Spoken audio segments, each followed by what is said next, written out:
सौभाग्य की एक बात यह कि मेरठ में पुलिस ने कांवड़ियों पर मुकदमा दर्ज कर दिया। कानपुर में पुलिस थोड़ा सख्त हुई कांवड़ियों पर, तो वहां तो उन्होंने थाना ही जाकर तहस नहस कर दिया। पुलिस थाने में ही तोड़फोड़ कर दी कांवड़ियों ने कानपुर में। तो दिक्कत तो है ही पुलिस के लिए। ये कांवड़िए मेरठ में उन पर केस ठोक दिया पुलिस ने, क्योंकि वही हुआ जो जगह जगह हो रहा है। एक स्कूल बस की टक्कर हो गई एक कांवड़िए से, तो वहां कांवड़ियों ने स्कूल बस को तबीयत से तोड़ दिया। पुलिस वहां खड़ी थी, लेकिन उन्होंने पुलिस के सामने ही बस में तोड़फोड़ कर दी। और वहां तो कांवड़ियों को तोड़फोड़ करने पर भी चोट लगी, और पहले भी बस से जो चोट लगी तो इलाज करवाया ही पुलिस ने कांवड़ियों का। पुलिस के सामने वो बस तोड़ते रहे और पुलिस बाकी लोगों को इलाज करवाने के लिए ले गई। लेकिन अब कह रहे हैं कि अज्ञात कांवड़ियों पर मामला दर्ज कर दिया। अज्ञात कैसे? पुलिस तो वहां पर थी, उनके साथियों को तो इलाज हुआ, जो तोड़ रहे थे वहां पुलिस खड़ी थी। तो केस अज्ञात लोगों पर क्यों? नाम नहीं पूछा उनका, नाम सिर्फ ढाबे वालों का बताना है अपना, कांवड़ियों को नाम बताने की जरूरत नहीं, वो अज्ञात है। तो ऐसा क्यों नहीं करते कि जब ये हर साल की दिक्कत है तो एक कांवड़ एक्सप्रेसवे क्यों ना बना दिया जाए, एलिवेटेड रोड। इतने सारे एक्सप्रेसवे तो बन ही रहे हैं, कहां कांवड़ियों को गाड़ियों के रास्ते पर भेजा जाए? इनके लिए अलग सही है कि एक्सप्रेसवे बना देते हैं। कोई गाड़ी नहीं होगी तो टक्कर ही नहीं होगी, ऊपर एलिवेटेड रहेगा तो आम पापी जनता जो है वो नीचे अपनी गाड़ियों से चलती रहेगी और ये अपने पाप धोकर ऊपर से एक्सक्लूसिव रास्ते पर चलते रहेंगे। सारा टंटा ही खत्म। उस रास्ते पर एंट्री ही बैन कर देना बाकी लोगों की, सिर्फ शुद्ध शाकाहारी सनातनी लोग ही चलें उस पर। अलग से रास्ता रहेगा तो सावन में ही क्यों चले, सारा साल चलेंगे, जितना मर्जी हो चलेंगे।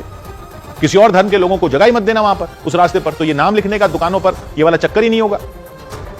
किसी और को दुकान ही मत देना वहां पर, कांवड़ एक्सप्रेसवे कर देते हैं, ये भी शांति से चलें, पुलिस भी शांति से रहे। अब देखिए ना, कानपुर में पुलिस थाने में ही तोड़फोड़ करके आ गए। इनकी तपस्या भी तो भंग होती है।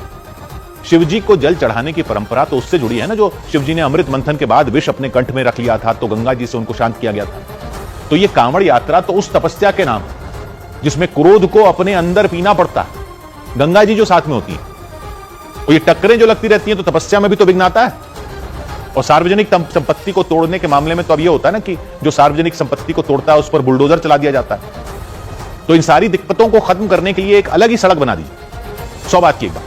उधर उत्तर प्रदेश के मेरठ में स्कूल बस में तोड़फोड़ करने वाले कांवड़ियों पर केस दर्ज कर लिया गया। एडीजी भानु भास्कर के निर्देश पर मेरठ की आबूलेन नाम की चौकी के दरोगा गौरव कुमार की शिकायत पर अज्ञात कांवड़ियों के खिलाफ मुकदमा दर्ज किया गया। इसके बाद पुलिस घटना के वीडियो की मदद से आरोपियों की पहचान करने में जुट गई, ताकि स्कूल बस में तोड़फोड़ करने वाले कांवड़ियों पर कानूनी कार्रवाई की जा सके।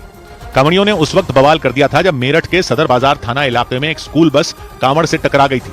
इसके बाद कांवड़ियों का गुस्सा स्कूल बस पर फूट पड़ा था। पुलिस के सामने ही कांवड़ियों ने डंडों से बस के शीशे चकनाचूर कर दिए थे, जिसमें तोड़फोड़ कर रहे 5 कांवड़िए घायल हो गए थे। बाद में पुलिस ने उनका अस्पताल में इलाज करवाया था। बीच सड़क पर स्कूल बस में तोड़फोड़ होने की वजह से वहां काफी देर तक अफरा तफरी मची रही। हालांकि बाद में पुलिस ने स्कूल बस को वहां से हटवा दिया था। राहत की बात यह रही कि घटना के समय बस में बच्चे नहीं थे। इसी मामले में पुलिस ने कांवड़ियों पर केस दर्ज कर लिया। एडीजी भानु भास्कर के निर्देश पर मेरठ की आबूलेन चौकी के दरोगा गौरव कुमार की शिकायत पर अज्ञात कांवड़ियों पर मुकदमा दर्ज किया गया। पुलिस तोड़फोड़ वाले वीडियो की मदद से आरोपियों की पहचान करने में जुट गई। जांच में पता चला स्कूल बस में तोड़फोड़ करने वाले कांवड़िए दिल्ली के नजदीक गाजियाबाद के रहने वाले हैं। इधर उत्तर प्रदेश के कानपुर में कांवड़ियों ने थाने में जमकर हंगामा कर दिया।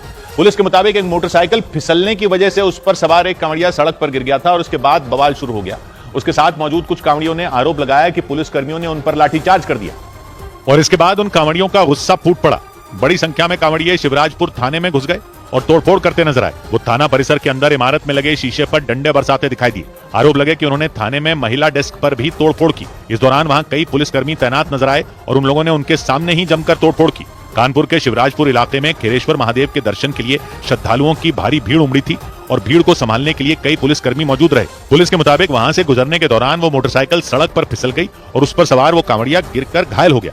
लेकिन उसके साथ मौजूद कांवड़ियों ने पुलिस पर लाठीचार्ज करने का आरोप लगा दिया। उन कांवड़ियों के मुताबिक पुलिस की लाठी लगने की वजह से वो कांवड़िया सड़क पर गिरा था। इसके बाद वो कांवड़िए भड़क गए और थाने में घुसकर उन्होंने हंगामा कर दिया। इस मामले में पुलिस ने कार्रवाई करते हुए उनमें 5 कांवड़ियों को गिरफ्तार कर लिया। इधर मध्य प्रदेश के सिवनी में एक मंदिर की आधारशिला पर फोटो खिंचवाने के चक्कर में हादसा हो गया। वहां प्रफुल्ल श्रीवास्तव नाम के समाज सेवी मंदिर निर्माण के लिए खोदी गई नींव के गहरे गड्ढे में गिर गए। घटना सिवनी के गणेश चौक पर हुई। वहां बन रहे उस मंदिर के आधारशिला कार्यक्रम में समाज सेवी प्रफुल्ल श्रीवास्तव भी पहुंचे, लेकिन आधारशिला पर फोटो खिंचवाना उन्हें भारी पड़ गया, क्योंकि मंदिर की नींव में सीमेंट डालते हुए फोटो खिंचवाते समय वो हादसे का शिकार हो गए। हुआ ये कि मंदिर निर्माण के लिए खोदी गई नींव में मजदूर सीमेंट और गिट्टी डाल रहे थे। इसी दौरान प्रफुल्ल श्रीवास्तव वहां पहुंचे और मंदिर निर्माण में श्रमदान करते हुए तस्वीर खिंचवाने की इच्छा जताई।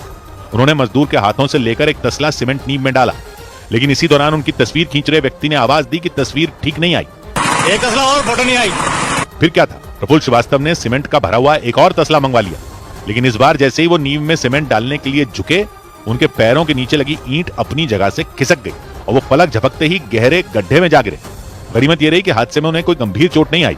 आसमान से बरस रही आफत से राजस्थान या मध्य प्रदेश के शहर ही नहीं बेहाल हुए, बल्कि अमेरिका के न्यूयॉर्क और न्यू जर्सी शहर में भी कुदरत का भयानक कहर बरपा। मूसलाधार बारिश ने दोनों शहरों को डुबो दिया। वहां लगातार इतनी तेज बारिश हुई कि सड़कों पर सैलाब बहता दिखा। सबसे ज्यादा तबाही न्यूयॉर्क में दिखी। न्यूयॉर्क की पहचान बताई जाने वाली वहां की चमचमाती सड़कें बाढ़ में पूरी तरह डूबी नजर आईं। और मेट्रो स्टेशनों पर तो ऐसा लगा जैसे कोई झरना फूट पड़ा हो। न्यूयॉर्क के मैनहट्टन मेट्रो स्टेशन पर भारी बारिश के बाद पानी भर गया। मेट्रो स्टेशन के एक प्लेटफॉर्म पर फर्श को तोड़कर पानी की धारा इस तरह निकलती दिखी जैसे वहां जमीन के नीचे कोई ज्वालामुखी फट पड़ा हो। स्टेशन पर मौजूद यात्रियों को जान बचाने के लिए वहां खड़ी एक ट्रेन के अंदर जाना पड़ा। हालांकि बाढ़ का पानी ट्रेन के अंदर भी घुसता नजर आया। भारी बारिश के बाद न्यूयॉर्क की चमचमाती सड़कों ने तो मानो जल समाधि ले ली हो। कई इलाकों में इतना पानी भर गया कि गाड़ियों के पहिए पूरी तरह डूब गए। भयानक बारिश के बाद कई सड़कों को बंद करना पड़ गया। वहां के मौसम विभाग के मुताबिक न्यूयॉर्क के 5 इलाकों मैनहट्टन, ब्रॉन्क्स, ब्रुकलिन, क्वींस और स्टैटन आइलैंड में और ज्यादा बारिश की चेतावनी जारी कर दी गई। यानी आगे भी वहां के लोगों को आसमान से बरस रही आफत से राहत मिलती नहीं दिख रही। मौसम विभाग की चेतावनी और बाढ़ की वजह से न्यूयॉर्क प्रशासन ने इमरजेंसी की घोषणा कर दी। सौभाग्य की एक बात यह कि सारे सरकारी अधिकारी गंगा नहाए न्यूयॉर्क में।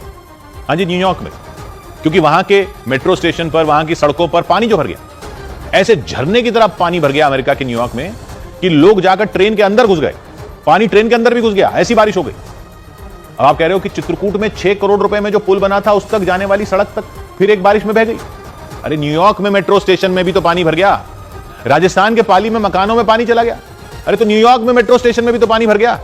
जयपुर में सड़क पूरी धंस गई, न्यूयॉर्क में भी तो मेट्रो स्टेशन में पानी भर गया। ठाणे में जैम लगा है, अरे तो न्यूयॉर्क के मेट्रो स्टेशन में भी पानी भर गया। दौसा में सड़क के गड्ढे मिट्टी से भर दिए थे, तो न्यूयॉर्क के मेट्रो स्टेशन में भी तो पानी भर गया। शाहजहांपुर में सीवर खुला था तो उसमें मोटरसाइकिलें गिर गई, तो न्यूयॉर्क के मेट्रो स्टेशन में भी तो पानी भर गया। अमेरिका से बारिश नहीं संभल रही तो हमारे अधिकारी कैसे संभाल लेंगे? बिजली के तारों के पानी में होने की वजह से गुरुग्राम में जान चली गई। वो छोड़ो, आप न्यूयॉर्क देखो कैसे मेट्रो स्टेशन में झरने की तरह पानी आ रहा है बारिश के बाद। वो देखो, आप वहां सड़क के गड्ढे में ट्रक गिर गया गुरुग्राम में, उसको क्या रो रहे हो?